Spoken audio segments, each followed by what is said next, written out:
Olá a todos, sejam muito bem-vindos. Eu sou a Evelyn Gessner e sejam muito bem-vindos à nossa lição interativa dos adolescentes. Hoje nós temos uma convidada especial. Moça, conta pra gente um pouquinho mais de ti. Oi, meu nome é Audrey, tenho 17 anos e eu gosto bastante de ler. Olha, temos uma leitora, adoro ler também. Inclusive, terminei um livro semana passada, era um livro sobre moda. O seu último livro foi sobre o quê? Fantasia. Fantasia? Interessante. Pessoal, então aqui nós temos a lição de número 2, o poder do chifre pequeno. A gente já estudou os 4 animais e agora a gente vai focar porque na cabeça de um desses animais surgiu esse tal do chifre pequeno e a gente vai entender melhor o que ele faz e quem ele é e se já se cumpriu ou se vai se cumprir. Primeiramente, nós temos o nosso texto-chave que fala sobre justamente descrevendo um pouco mais esse chifre pequeno. Então, os 10 chifres correspondem a 10 reis que se levantarão daquele reino. Depois dele se levantará outro reino que será diferente dos primeiros e derrotará 3 reis. Então aqui a gente já começa com uma chave secreta para entender melhor as profecias. Então temos aqui o significado de chifres, que significam reis. Então toda vez que aparece um chifre, significa que aparece um novo rei que vai se destacar de uma maneira que simbolizando de uma maneira importante dentro das profecias. Audrey, nós vamos então começar o nosso primeiro tópico, aquele animal terrível e espantoso. Nós temos então a profecia do capítulo 7, já uma outra profecia, e conta pra gente um pouco mais sobre aquele animal terrível, espantoso e muito forte. Ele era aterrorizante, assustador e muito poderoso. Tinha grandes dentes de ferro e 10 chifres. Certo, e eu lembro que você me comentou algo sobre isso. Me conta mais sobre o que você entendeu sobre essa questão. O texto quer dizer que nenhum dos animais conhecidos era suficiente para representar algo tão terrível. Por isso aparece um animal diferente, mostrando que esse poder é muito mais forte e cruel do que qualquer outro que já existia. Olha só, imagina, era um animal tão horrível que Daniel recorreu a outros recursos para conseguir descrever essa fera. Então a gente continua aqui no nosso estudo desse quarto animal, e aí a pergunta seguinte nos faz a seguinte questão. Qual é a primeira particularidade do quarto animal? Como é que esse animal se destaca? Ali em Daniel 7:8 fala: vi um outro chifre, pequeno, que surgiu entre eles. Então aqui é importante a gente ver essa questão dos chifres, porque na nossa pergunta anterior, a gente viu que essa fera tinha 10 chifres, ou seja, já tinha 10 reis. Mas dentro desses 10 reis, a gente percebe que ia surgir um rei que ia se destacar dentre eles. Dentro da compreensão das profecias, a gente vê que esses 10 reis foram os conhecidos visigodos, ostrogodos, vândalos, burgúndios, lombardos, anglo-saxões, francos, hunos, érulos e suevos. Então, dentre desses 3, teriam 3 que seriam arrancados. A gente descobre que eles foram arrancados porque eles tinham uma crença diferente dos demais. Então, eles acreditavam que Deus criou Jesus, então que ele era inferior. E aí, Justiniano, um dos imperadores do reino do quarto animal, tirou esses 3, né? Então, ele conquistou. E então surgiu o pequeno chifre. E agora a gente vai para o nosso segundo tópico, descobrir o que afinal é esse chifre pequeno. Originalmente, a gente tinha uma divisão do reino de Roma, porque como a gente viu, o quarto animal, ele simboliza todo o Império de Roma, né? Tanto Roma pagã quanto Roma papal. E então, o que acontece? Chegou um certo momento em que houve uma mudança de capital. Então, isso a gente vai ver mais pra frente de uma maneira mais detalhada numa outra lição, mas basicamente houve essa mudança, mas as pessoas continuaram esperando que as decisões de Roma fossem levadas em conta. E aí o bispo de Roma se deu conta que ele podia mais do que ele achava, e aí de pouquinho em pouquinho ele foi conquistando lugar, e então o bispo de Roma se tornou uma pessoa que tinha não apenas poder político, mas também poder religioso. Na verdade, o contrário, né? Mas o fato é que essa pessoa detinha 2 poderes. Ok, a gente já entendeu que o chifre pequeno era muito poderoso. Audrey, qual era a outra particularidade desse chifre pequeno e o que isso significa? Em Daniel 7:8 fala: esse chifre possuía olhos como os olhos de um homem e uma boca que falava com arrogância. O bichinho era ousado. Era. Ele falava coisa que não devia, sem medo da morte. Então ele começou a falar blasfêmias. E aqui a gente vai para a nossa segunda pergunta B, porque a gente descobriu que ele blasfemava contra Deus, e aí a gente fica se perguntando, tá, blasfêmia é uma palavra que a gente não usa no nosso dia a dia, na maioria dos casos, então vamos entender melhor o que essa palavra significa. De acordo com as escrituras, o que é blasfêmia? Blasfêmia nas escrituras é falar ou agir com desrespeito contra Deus. Contra Deus. E de acordo com o dicionário, o que é blasfêmia? No dicionário significa ofensa ou insulta a alguém maior, ou no caso aqui, a Deus. Muito bem. E aí a gente tem aqui na nota algumas blasfêmias que foram ditas pela Igreja Católica. Então aqui a gente encontra: nós papos ocupamos nessa terra o lugar do Deus Todo-Poderoso. Isso é uma blasfêmia, porque Deus é onipresente, onipotente, onisciente. Não precisa ninguém ocupando o seu lugar aqui na Terra ou em qualquer outro planeta. E a outra coisa que também foi dita pela Igreja Católica é que o Papa é de tão grande dignidade e tão exaltado que não é um mero homem, mas é como se fosse Deus e o vigário, ou seja, substituto de Deus. Deus não precisa de substituto. Então não é necessário essa posição. E aqui ele se coloca. Então, primeiro que eles criaram uma posição que não existe e ainda se colocaram nessa posição. Nem esperaram Deus falar, olha, quero fulano de tal ou ciclano. Não, eles se colocaram. Então aqui a gente vê algumas demonstrações de como a Igreja Católica realmente é o cumprimento do chifre pequeno. E então a gente segue estudando um pouco mais sobre as características do chifre pequeno, que é o nosso terceiro tópico. Audrey, o que o chifre pequeno, ou seja, o papado, faria com o povo fiel de Deus? Em Daniel 7:21 e 25 fala que, enquanto eu observava esse chifre, guerreava contra os santos e os derrotava. Ele falará contra o Altíssimo. Ou seja, aqui a gente percebe que ele perseguiria os santos, né, que são os povos de Deus, que é o povo de Deus. E aqui na nossa nota, a gente percebe algumas coisas. Você quer comentar um pouco sobre isso, Audrey? Pelo que eu vi aqui, fala que, o que eu achei interessante, né? Fala que durante a Idade das Trevas, na Idade Média, os papas proibiram a leitura da Bíblia porque temiam que as pessoas tivessem acesso à verdade. Assim queimaram milhares de cristãos na fogueira por se recusarem a adorar o homem sobre a terra. Não é à toa que é chamado Idade das Trevas, né? É. Primeiramente, a gente começa com as trevas do conhecimento, porque quando foi tirada a Bíblia, então aí as pessoas foram perdendo a necessidade de ler e escrever, eventualmente, né? E aí elas não tinham como argumentar as coisas que a Igreja Católica falava, então.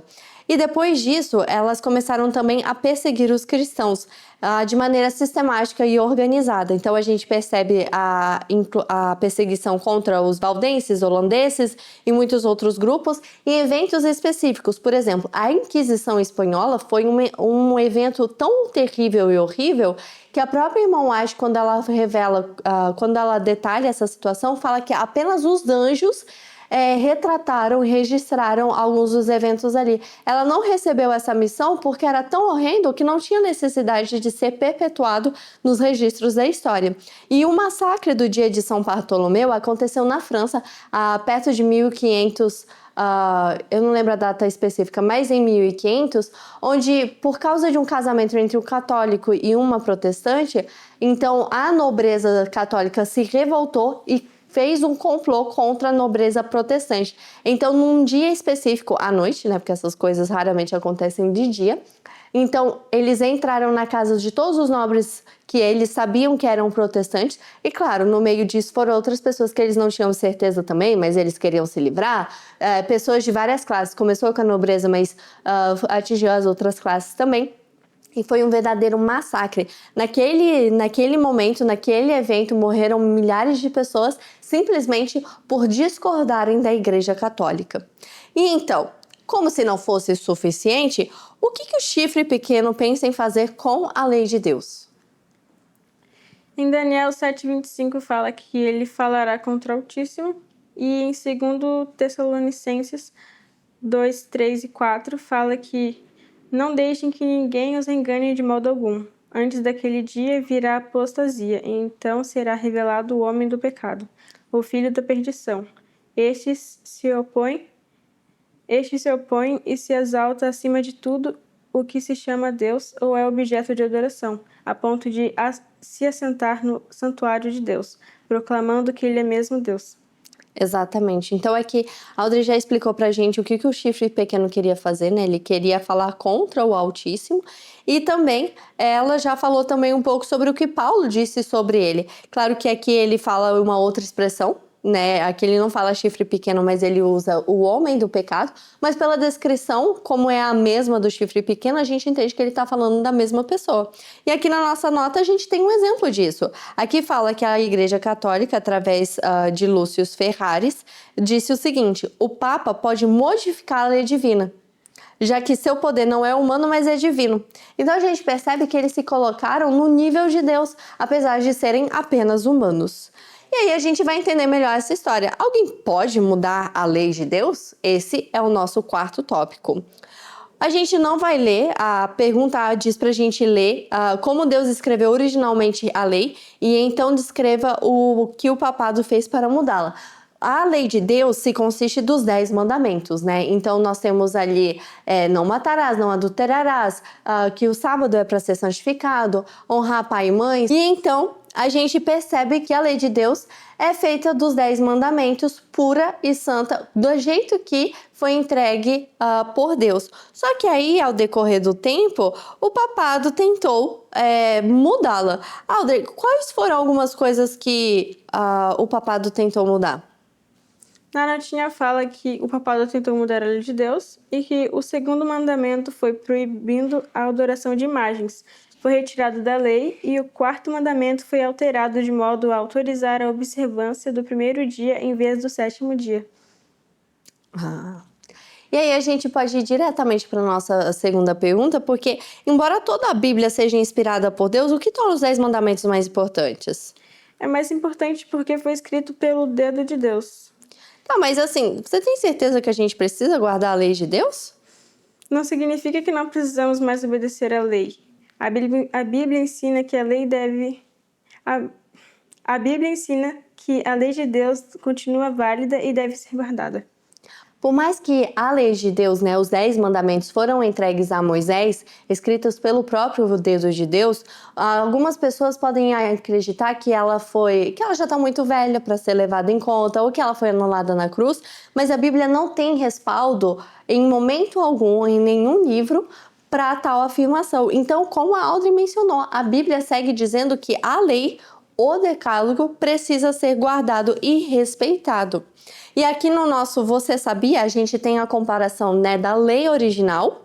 Então aqui a gente tem os 10 mandamentos, conforme a gente encontra em Êxodo capítulo 20, de versos 1 a 17. E aí a gente tem ao lado, para a gente poder fazer a comparação, os 10 mandamentos alterados pelo papado. Então aqui a gente percebe que realmente eles mudaram algumas coisas bastante importantes. Então a gente percebe que não tem, de maneira alguma, outra coisa que possa suprir a descrição do chifre pequeno, além da Igreja Católica. E então chegamos no nosso quinto tópico, o fim do chifre pequeno. Porque quando a gente começa a perceber o que foi feito através do chifre pequeno é realmente horrível. E é importante a gente entender que a maioria dos capítulos, melhor dizendo, de Daniel, esses que trazem profecias, por mais que eles tragam o relato de eventos futuros que não vão ser muito confortáveis, nem muito agradáveis, eles sempre terminam num tom de esperança. Então, Audrey, conta pra gente, por quanto tempo o chifre pequeno, o papado, se manteve no poder? Ali em Daniel 7:25, a última parte, fala que os santos serão entregues nas mãos dele por um tempo, tempos e meio tempo. E na notinha fala que tempo significa 360 dias, tempos significa 720 dias e metade de um tempo significa 180 dias. E juntando tudo dá 1.260 dias ou 42 meses. Exatamente. E aqui na notinha a gente segue vendo uma parte muito interessante, porque os 1260 anos, eles começam em 538, com a supremacia papal sendo realmente estabelecida. E conforme a gente faz a matemática, ela se conclui em 1798. Nesse ano específico, um dos generais de Napoleão Bonaparte simplesmente entra em Roma, entra no Vaticano, captura o Papa. O que a gente precisa entender é que o Papa era uma figura não somente religiosa, mas também política.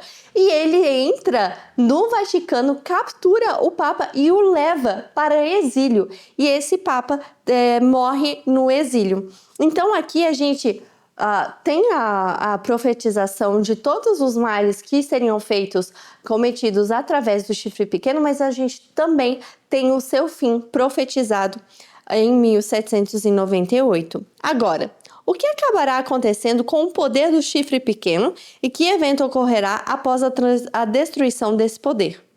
Ali em Daniel 7, 26 e 27, fala que mas o tribunal o julgará, e o seu poder será tirado e totalmente destruído para sempre. Então a soberania, o poder e a grandeza dos reinos debaixo de todo o céu serão entregues nas mãos dos santos, o povo do Altíssimo.